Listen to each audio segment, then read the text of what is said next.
This is Fresh Air. I'm Terry Gross. My guest, Meryl Streep, is nominated for an Oscar for her portrayal of former British Prime Minister Margaret Thatcher in the movie The Iron Lady. Streep has a record number of Oscar nominations. This is her 17th. She's won twice, for Kramer vs. Kramer and Sophie's Choice. Streep is famous, among other things, for her uncanny ability to do accents. Let's start by hearing how she sounds as Margaret Thatcher. The film begins after Thatcher has lost her husband and is suffering from dementia, imagining that her husband is still there with her and talking to her. Much of the film is told in flashbacks to Thatcher's youth, her early political career, and her years as a staunchly conservative prime minister. Streep portrays Thatcher from the age of 49, when she became the first woman to lead the Conservative Party. In this scene, early in her political career, she's speaking before the House of Commons. The right honourable gentleman knows very well that we had no choice but to close the school.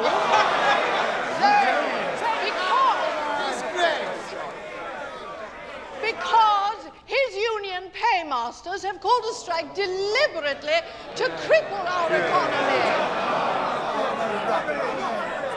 Teachers cannot teach when there is no heating, no lighting in their classrooms.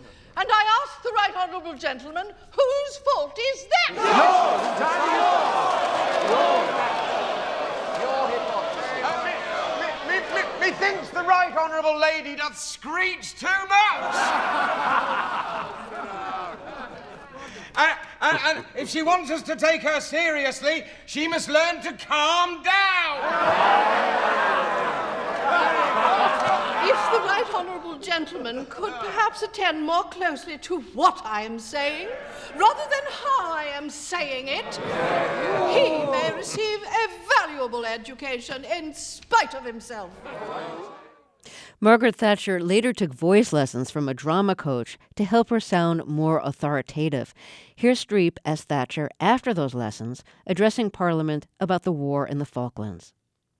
We were faced with an act of unprovoked aggression, and we responded, as we have responded in times past, with unity, strength, and courage.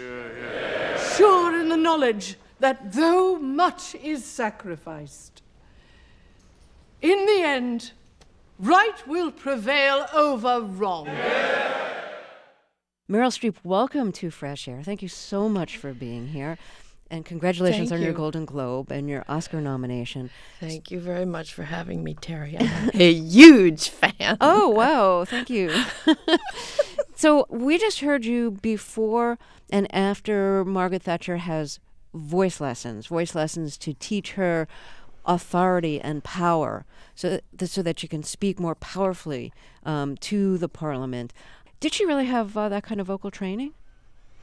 She did. My memory is a little cloudy, but I remember reading that Laurence Olivier had something to do with arranging for her to have. He demurred. He said he wouldn't care to do it himself, but he steered her in the direction of a good vocal coach. And she did go, and it did help her. And it was part of the Pygmalion process that Gordon Rees put her through. So can you talk a little bit about what you think she learned with those vocal lessons and how you transformed your voice as her after she really learned her way around as a public figure and had the advantage of those voice lessons? Well, I think that voice lessons really just bring out a voice that you already possess. So she already had whatever the sort of stentorian tones that she acquired over time. They were all lying in wait there within her arsenal. And she'd also had elocution in her high school, the equivalent of high school, in Grantham. She had changed her way of speaking. Her accent from Grantham had disappeared by the time she went to Oxford to study chemistry. And she had decided on a sort of a plummy kind of aspirant upper middle class, what we would call upper middle class voice. And so what the voice coach did was enabled her to expand her breath, deepen her voice, bring it to a place where men could listen to it in its most emphatic tones. So how did you change your voice for the before and after, for the more confident and experienced Margaret Thatcher versus the early Margaret Thatcher? Well, I had evidence of both voices, from the public record, so I could listen to them. And it's sort of my fun to sing along with records and imitate people that are on the telephone that have different ways of speaking. I mean, I pick things up like that. So it's not a thing that's a struggle. It's work, but it's not a struggle. It's fun. And she had a very particular way of emphasizing points and making her point.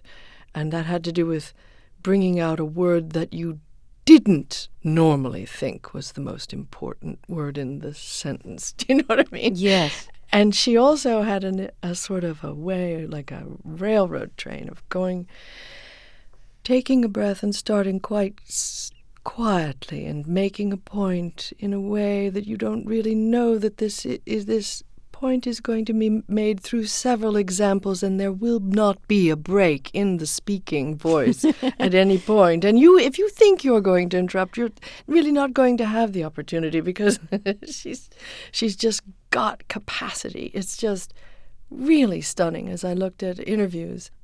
So you need a lot of breath to keep talking like that. Did you have it? I've just been talking like that. Yeah. I did need a lot of breath. I needed much more breath than I have after all my expensive drama school training. I couldn't keep up with her. I think it's interesting that when you're doing the voice of a real person, or I suppose if you're learning an accent too, you think of it as singing along with a record. So is that what you do? Like you play Margaret Thatcher giving a speech, and you do the equivalent of singing along with it. You give the speech as you're listening to it. I say that because that's my way in the very beginning, how to enter it. Very quickly in the process, I don't think about voice being separate from the way you hold your head, or the way you sit, or the way you dress, or the way you put on lipstick. It's all a piece of a person, and it's all driven by conviction. In other characters, it's driven by insecurity, or it's driven by fear, or there's always a driver. And all the physical manifestations, you need your way in. So, yeah. When I was a kid, when I was 16, 17, I'd come home from high school, and my dad collected all of Barbra Streisand's records, and she was very young then. I think she probably had 3 records out, and she was 21. And we had them all. And I knew every single song, every breath, every elision, every swell, and I sang along to it. But for me, it was a way to get out the feeling of the song, and also to get out the feelings that, royal in high school, to express something that I had no other way of expressing. And, of course, now I'm rich and famous, and I met Barbra Streisand, and I told her that. She was nonplussed. She was just... we can't know what we mean to each other. Artists, you can't know that. But she was really important. So you took singing lessons when you were young, didn't you? Did you study opera? Yes. I read that. I studied opera, yes. Uh-huh. I studied opera with Estelle Liebling, who had studied with Liszt, okay? Liszt's son, okay? As in Franz Liszt? Yes. Okay. Yes, I'm sorry. That's how old I am, and that's how old she was. She was about 90 when I studied with her. So did you expect to be an opera singer, or did you just want to learn more about voice? I was 13. I didn't like opera. Ew. I liked cheerleading and boys and the Beatles and Bob Dylan. I wasn't, but I loved singing. I loved it. And I did have a very good coloratura voice. Now I've listened to my high school Music Man, just as I, was getting ready to get the Kennedy Center honors with Barbara Cook, and I had gone to see her when I was a kid in the Music Man on Broadway. And I had sung the part in my high school production. We have a recording of it, and it's very good. But it's a voice I don't have anymore. It's very, very high and light and free. So even though you didn't like opera, you studied opera in high school. What did you learn that stayed with you? Lots of things. I learned that I was singing something I didn't feel and understand. So that was an important lesson, not to do that, to find the thing that I could feel through. And I learned the importance of breath, and also there's a thing that I learned in my lessons with Estelle Liebling about breathing from your back. I mean, you always think you're going to take a deep breath and your diaphragm expands, but she would always say, there's room in the back, and that was very helpful. That you expand three-dimensionally, not just in the front where what you're thinking about, just the outer ribs, the back of your ribs as well. Did you think about that when you had to take really deep breaths to do the really long Margaret Thatcher sentences? Sure, yeah. I use it all. I use every little thing I had to get through. I have another Margaret Thatcher question for you. Because you aged several decades through the course of the film. 4. Yeah, so you had to wear, like a prosthetic older person's neck, and your face has a lot of makeup or something because, you age 4 decades. So is it harder to be expressive when you're underneath something? Either a lot of makeup or prosthetic or whatever? Well, I mean, you managed to be very expressive, but I'm wondering if it's more difficult. It can be, but I didn't want it to be. So I've worked for 35 years with a master artist, makeup artist and hairdresser. That's Roy Helland. And he's done everything, bleached my eyebrows and hair for Sophie's Choice, and he gave me a brown mullet in Silkwood, and, he got me ready for the Golden Globes. He's always with me, and he understands the job and changing the outside to get at something inside. So in conjunction with this British prosthetics designer, Mark Coulier, he and Roy and I got ready maybe 3 months in advance. I flew to London 3 different times, and we did tests, and it was all about taking away. We start with what Mark would carve a sculpture of me. They took a life mask, and then he'd add on with clay or whatever the material is, age. And then they'd cast it in sort of this silicone thing, and then I would wear it, and we'd test it, and then I would say, inevitably, less.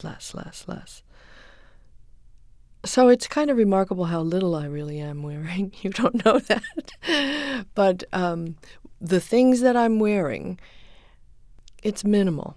But the things that are done are eloquent, so they trick your eye into thinking you're seeing an older person. You're seeing a lot of stuff where you're not. You're really not. And when you're saying less, I want less, is that partly so that you can move your face and, so I can be free. Expressive? Yeah. It's all about being free and having, so that I can look in the mirror and see me, not stuff. And it all has to do with, it's not about the audience. It's all about fooling the other actors into believing that you are who you say you are. Because that's hard when you walk on set and it's a big makeup job, and it makes it hard for them. And I take my entire performance from them. So if they don't look at me and hate me appropriately or love me the way they're supposed to, or find, an old face but but see the young one underneath, which is Jim Broadbent's task as Dennis Thatcher, then I'm lost. I don't have anything to go on because I can read that immediately in their eyes, you know. Yeah, I never thought of it that way, that you have to convince the other actors that you're Margaret Thatcher. That's the whole deal. The whole deal. You know, I hear a certain similarity between your voice in The Iron Lady as Margaret Thatcher and your voice in Julie and Julia as Julia Child. It almost strikes me as if, and I never thought about this till hearing you in both those films, that if Margaret Thatcher kind of drank too much and started being like surprised and delighted about how her like food concoction was behaving, that she might sound like Julia Child. What do you think? Well, they had a similar flutiness, especially in the younger. Julia Child had a flutiness, yeah, you know, which is, and it's also part of her class. The way that there are women of that time and of that class. We don't like to talk about that in America, but there are classes in America. And she was of a class of women who were wealthy, privately educated, went to Smith, moved in that sort of circle. She was conscripted into the OSS, which is the early CIA, which was all filled with Yaleys and Princeton and Harvard people, and a few women who were typing mostly, but also had something to do. And they had a way of speaking. I mean, the last person you would know, we would also recognize as having that way of speaking is Katharine Hepburn, probably. When I was at Vassar, and I came from a public high school in New Jersey, there was that class still existed. I think it's pretty much gone, but there was a way of talking that the private school girls had that was different than the way I talked from New Jersey. Let me play a little bit of you as Julia Child in Julie and Julia. And this is a scene when you're on TV, early in your TV career, and you're making some kind of like mashed potato pancake concoction that you're about to flip. And it kind of doesn't go well. Doesn't go well. It kind of splatters in the air, and half of it lands on the stove instead of in the pan. So let's hear a little bit of that. And this scene alternates with you on TV and with Julie watching you on TV. Amy Adams, yeah. Yeah, Amy Adams is Julie. I'm going to try to flip this thing over now, which is a rather daring thing to do. She changed everything. Before her, it was frozen food and can openers and marshmallows. Don't knock marshmallows. Give it a try. When you flip anything, you've just got to have the courage of your convictions, especially if it's a loose sort of mass, like, oh, that didn't go very well. But you see, when I flipped it, I didn't have the courage. She's so adorable. I needed to, the way I should have. But you can always put it together, and you're alone in the kitchen. Who's to see? Pearls. The woman is wearing pearls in the kitchen. You've just got to practice, like the piano. I'm Julia Child. Bon appetit. I know, I love that because you talk about studying someone's voice as if it's music, and she has such a musical voice. And she And- does. and And you she know- has no breath. Yeah, I was going to Absolutely say none. that, exactly. It sounds like she's been running up a hill. I mean, she always sounded like that. I feel like that when I'm in the kitchen, don't you? Well, I'm not a very good cook. Me but neither, honestly. I believe that's find why myself- delis exist, so that I don't have to cook. But Well, I got better after this, and my entire family really did appreciate it. Usually they're resentful of movies that I go off and make, but this one had a bonus attached. But yeah. you know, I She compared had no her breath. voice and Thatcher's voice before, but breath-wise they're the opposite because she's almost like gasping for air, and Thatcher has this like endlessly long breath. Well, she's so alive, Julia Child, and Margaret is so designed. She's so intent upon making her point. That's the most important thing, is that she win the argument. And there is nothing that stands in the way of that train, But Julia's just alive in front of you. That's part of why people loved her. They lived it with her. They breathed it with her. And the mistakes were all part of it. But she was adept, too, at what she was doing, incredibly adept. You gave a terrific commencement address at Barnard in 2010. And one of the things you talked about was how you think of your first character as being you in high school, when you wanted to be the pretty popular girl. So what you did was you studied Vogue and Mademoiselle. And what were some of the things you taught yourself to do? Bleach my hair, and curl it. And there was an elaborate thing because there weren't hot curlers in those days, so you had to go to bed sleeping on rollers, which is just a torture, like maybe sleeping on one of those Maasai wooden plugs that they put under your neck in the boma, to go to sleep. Did you ever use the tin can thing, putting a tin can on top of your head? That was for the people with curly hair. I was interested in curling get it. my bone straight hair, which won't bend, under any circumstance. Yeah, but the girls with curly hair put it on cans so that it would straighten it out during the night. Everybody was miserable. So you said that you adjusted your temperament in trying to be popular and appealing to boys. Yeah. Oh, sure. What did you I change? remember that. Well, opinions took a back seat. Opinions were not, attractive. I mean, this is stuff I remember thinking when I was quite young. At my house, in order to be heard, you had to get your opinion. No, you had to get your opinion out. No, don't interrupt me. Dad, he did that again. And you got it out. You learned to rise above the contending voices. But I recognized early on that wasn't attractive on a date. Like if he said something stupid, you go, no, I don't agree with that at all. That's it. How can you say that? It's idiotic. And that would not get a second date. So I would learn to go, wow, yeah, cool, and that would be okay. So it's a form of acting for a purpose, which girls learn to do, and girls are good at it if they care to be. Now, I don't think what do I know? I have 3 daughters, and they're all doing it on their own, in their own way. I mean, getting along in life on their own terms, and I don't feel they make those accommodations quite in the way we did. But this was something people did, yeah. So did you think of yourself then as playing a role, or is that only in retrospect?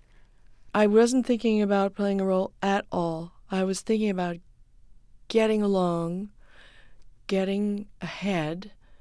I was always a kid who wanted to do well, to get good grades and be a cheerleader, and whatever the contest was, I wanted to be on top of that. But when I got to Vassar, and that was a time when it was just girls, and I wasn't aware, Terry, of designing myself in high school. I wasn't. But when I got to Vassar, and all of that fell away because it was just girls, and it was the early 70s, and it was the classic consciousness-raising time when people were really earnestly talking about what's a woman, what's our role in the world, what is our capacity, what's holding us back, all those things, that I felt free. I felt a thing emerge, which was my actual personality and my actual voice, I guess. And just, I realized that I was funny, and I was allowed to be, and I was allowed to be loud and obnoxious, and I took full advantage of it at Vassar and made great, strong friends who accepted me for all of those things. And it was an emergence, which is what you hope for a kid when they go off to college. Were you in a consciousness-raising group? Did you take women's studies classes? There weren't any. Read the feminist literature of the time? was more about, being just waking up. I remember reading Soul on Ice and deep conversations about race. And I remember there was an unspoken rule the first 2 years of school where, because you had to go away on the weekends to the boys' colleges, to Yale or wherever people went. And if you'd made a date with a friend for the weekend to go to the concert at Skinner Hall or something, if a boy asked you for a weekend, absolutely that would just be dumped. That wasn't a prior thing. The boy and the weekend had precedence. And I remember when I was like a sophomore that someone brought up that probably this was rude and weird and cruel, and that friends were as important as boys. That was a new idea, completely new idea. Even now, I think probably there's a little bump in my understanding about it because I'd been so schooled to what was important. Okay, so here's a story I read, which I assume is true, but you can tell me if it actually happened, that for the 1976 Dino DiLaurentis remake of King Kong, you auditioned for Dino DiLaurentis and his son, Yes. who were Italian. Yes. And Dino DiLaurentis said in Italian, what did he say? Che brutta. Perché mi I don't know. I can't speak Italian anymore because I'm so old and forgetful. But he said something like, but this is so ugly. Why do you bring me this? This being you. Yes, Yeah. I'm sitting in front of him opposite the desk. He's smiling. He looks impeccable. He has everything beautiful. And his son was very kind. His son said, because his son had seen me in something, and he said, no, Dad, she's a wonderful actress. And because I'd studied a year of Italian at Vassar, I could understand what they were saying. And I said, mi dispiace molto, I'm very sorry that I'm not as beautiful as I should be. But, this is it. This is what you get, sort of. And I left. I mean, I was very upset, but I didn't show it. Yes, it's a true story. So, a very interesting story, because you were being told early in your career, basically, that you're not beautiful. Yeah. You're not qualified. Your face is not qualified for this role. And you're also... face and body, I believe. And body. But Yes. then you're also making the decision to let them know that you understand what they said. They were intentionally speaking in Italian so that you wouldn't understand them. Right. But you did understand them. You let them know you understood them. And Because they think actresses are stupid. That was the other thing. Not they, because I don't think his son was that way. His son was my champion. He was the reason I was in the office. But the dad, he wasn't being mean to me. He was just speaking to his son in Italian. But he had no idea that I would understand, because they think Americans are stupid too. So, did you worry that you were basically? You hadn't been in any movies yet. So, did you worry that word would spread about you that you spoke back to directors? Yeah, that you were a real pain and that you were, that you were a problem. So, avoid her. I am a pain in the ass. How can I hide it? That is the package, and, but I was not probably suited to that role either. That was the truth. How much did you want it? Not much. Uh-huh. I did want a break, but I didn't think I would be good in it, honestly. I didn't. It represented something that, I don't know, I wasn't drawn to. So I suppose it was easier to be obstreperous in the meeting because of that. If it was an audition for Sophie's Choice and Alan Bacall had said something like that, I maybe would have swallowed it because I wanted it so badly. You were engaged to the actor John Cazale, whom most people know as Fredo in Godfather 1 and 2, and in Dog Day Afternoon. In Dog Day Afternoon. Why am I blanking on the title? And he had a small part in The Deer Hunter, you were nominated for an Oscar for your part in The Deer Hunter. It was like one of your first films. And so you were engaged, and he died of bone cancer shortly after in 1978. Yes, we were not engaged, but we were a couple. We lived together, and yes, for like 3 years. So he probably died not knowing how famous his roles were going to be, how famous those movies were going to be. I know. The Godfather movies were unbelievably popular. And, they were just, popular isn't the word. They've entered into iconic. Yeah, absolutely. And they did early. I mean, early on. They had that importance, certainly in New York, where we lived. And, we would walk along the street, and people would roll down the window and go, "Hey, Fredo!" And we could never pay for a dinner if we went to Little Italy. Never. Which was great. We went all the time. But he made 5 movies, and all 5 of them were nominated for Best Picture. In his 2 most famous roles in Dog Day Afternoon and The Godfather, he did not play somebody who was very bright, but he was supposed to be a brilliant actor. Was that disconnect hard for him? Being really smart and playing kind of dumb in his best-known roles? Well, he could sort of do anything. We met when we were doing Measure for Measure, Shakespeare in Central Park. He was playing Angelo, the evil administrator of this town in place of the Duke, who's gone away. And, he was had great capacity as an actor, and he taught me a lot about acting. The directors used to call him 20 questions because he would just ask questions all the time, talk about a pain in the ass. I mean, he was really... But I learned that, you can't know enough. You can't know about enough. The character? Yeah, and about the character, but also what the vision is, what the person wants, because it's such a collaborative enterprise, making a movie. And the actors get all the credit, but it's filtered through the director's point of view. Always. So you want to know what they want. You can read something on the page and it appears what David Lynch says, the world is as we see it. So we read a script and it appeals to us, or it moves us, or it jangles us according to our own lights. But, the director may have completely other feelings. And so you need to know. And John always would ask. Yeah. So was he the first person who you were very close to who died? No. My grandmother died before that, and I was very close to her.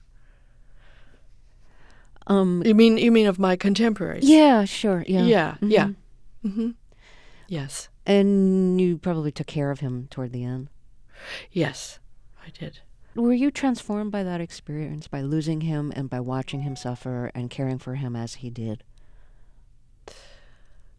I'm sure. I'm sure. I mean, it's a part of my body. Yeah. I mean, it was very hard, but yes, it did. It sort of did align things for me in my head and in my heart about what's important and what doesn't matter a damn. So how have one of the things actresses, I think, worry about, you can be the leading lady in your 20s and 30s. Once you're in your 40s, it's really harder to get roles. There's character roles and, the parent roles. I think things are starting to change. But have you been satisfied with the roles for women of your age as you've changed ages over the years? Or have you been frustrated with what's out there? Both. I remember when I would turn 40, I was offered within 1 year 3 different witch roles. Literally witch? Witches, to play 3 different witches in 3 different contexts. But it was almost like the world was saying, or the studios were saying, we don't know what to do with you. And I remember, I've repeated this before many times, but I remember being shocked to find out that Bette Davis was 40 or 41 when she did All About Eve and was playing an over-the-hill, done, out of you're finished actress, and that she was only 50 when she did Baby Jane and Hush Hush Sweet Charlotte, and those grotesques of witches. You could call them witches. So, yeah, I think there was, for a long time in the movie business, a period of when a woman was attractive and marriageable or something. Not marriageable, I guess is the word. You can't really say that on the radio. Say that. Oh, okay. Well, you know what I'm saying. You substitute something better, but We could bleep it. Okay. It will have been bleeped by the time listeners hear that. Okay. So that was it. And then after that, they really didn't know what to do with you until you were the lioness in winter, right? Until you were 70. And then it was okay to, Driving Miss Daisy or a Trip to Bountiful or things like that. But that middle period, what we call the most vibrant years of a woman's life, arguably from 40 to 60, were completely, nobody knew what to do with them. And that really has changed, completely changed. Not for everybody, but for me, it has changed. And part of it, I think, has to do with the fact that I wasn't. That word that I just said that you bleeped before, when I was a younger actress, that wasn't the first thing about me. Sexuality was not the first thing, is what you're saying. It was not the first thing. Sexiness. Yeah. Because when that goes away, cute. I was never cute. So when cute goes away, because that goes away with age. So I want to quote something else you said, and this was in the Barnard speech that you gave in 2010, that the hardest thing in the world is to persuade a straight male audience to identify with a woman character. It's easier for women because we were brought up identifying with male characters in literature. It's hard for straight boys to identify with Juliet or Wendy in Peter Pan, whereas girls identify with Romeo and with Peter Pan. What led you to that conclusion? Well, it seems like true. I mean, I will accept that as evidence. All right. What let me do that? What let me do that was I watch movies and I don't care who is the protagonist. I feel what that guy is feeling. If it's Tom Cruise leaping over a building, I want to make it, and I'm going to, yes, I made it. And so I get that. And I've grown up, well, partly because there weren't great girls' literature, Nancy Drew maybe, but there weren't things. So there was Huck Finn and Spinnin' Marty. The boys' characters were interesting, and you live through them when you're watching it. You're not aware of it, but you're following the action of the film through the body of the protagonist. You feel what he feels when he jumps, when he leaps, when he wins, when he loses. And I think I just took it for granted that we can all do that. But it became obvious to me that men don't live through the female characters. Do you think that women have that kind of double consciousness, and men, you think, like boys, I think don't make it has that to leap? do with, yeah. Well, it has to do with very deep things, because it might be that imagining yourself as a girl is a diminishment. But it is something that when I made The Devil Wears Prada, it was the first time in my life, 30 years of making movies, that a man came up and said, I know how you felt.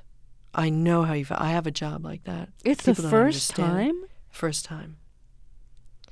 First time. And they say lots of things. I think this is what I was trying to say in that speech. It's a very hard point to make because I guess it's hard to wrap your head around it. But for men, usually the favorite character that I've ever played is Linda in The Deer Hunter. Without question, of the heterosexual men that I've spoken to over the years, that's usually they say, my favorite thing you've ever done was Linda or Sophie. And they were a particular kind of very feminine, recessive kind of personality. So they fell in love with her, but they didn't feel the story through her body. And it took to The Devil Wears Prada to play someone tough, who had to make hard decisions, who was running an organization, and sometimes that takes making tough decisions for a certain kind of man to empathize. That's the word, empathize. Feel the story through her.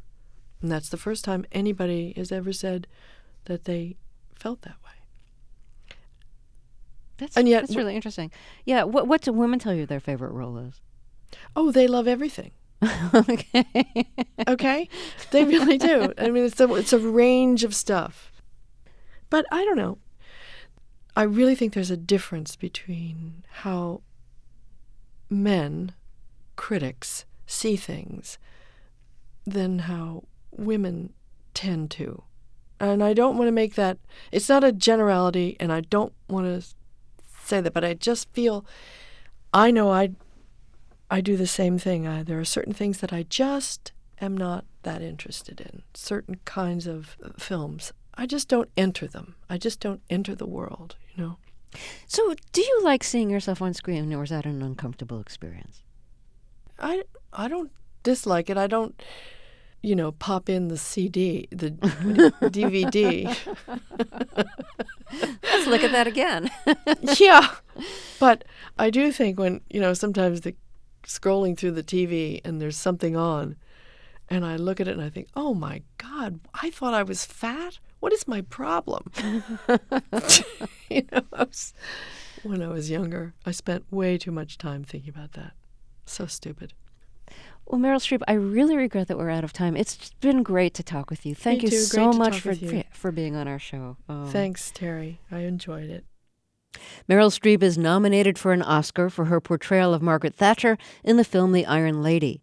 You can watch her 2010 Barnard commencement address on our website, freshair.npr.org. Here's a scene from another film for which Streep was nominated for an Oscar, The Devil Wears Prada. Streep plays Miranda Priestley, the demanding editor of a popular fashion magazine. Miranda is choosing an outfit for a spread in the next edition and trying to decide between two belts that strike her as very different. As she's deliberating, her new assistant, played by Anne Hathaway, is laughing to herself. Something funny? No, nothing's, it's just that both those belts look exactly the same to me, I'm still learning about this stuff and, This stuff? Oh, okay, I see. You think this has nothing to do with you. You go to your closet and you select, I don't know, that lumpy blue sweater, for instance, because you're trying to tell the world that you take yourself too seriously to care about what you put on your back. But what you don't know is that that sweater is not just blue, it's not turquoise, it's not lapis, it's actually cerulean. And you're also blithely unaware of the fact that in 2002, Oscar de la Renta did a collection of cerulean gowns. And then I think it was Yves Saint Laurent, wasn't it, who showed cerulean military jackets? I think we need a jacket here. And then cerulean quickly showed up in the collections of 8 different designers. And then it filtered down through the department stores and then trickled on down into some tragic casual corner where you no doubt fished it out of some clearance bin. However, that blue represents millions of dollars and countless jobs. And it's sort of comical how you think that you've made a choice that exempts you from the fashion industry when in fact you're wearing a sweater that was selected for you by the people in this room from a pile of stuff.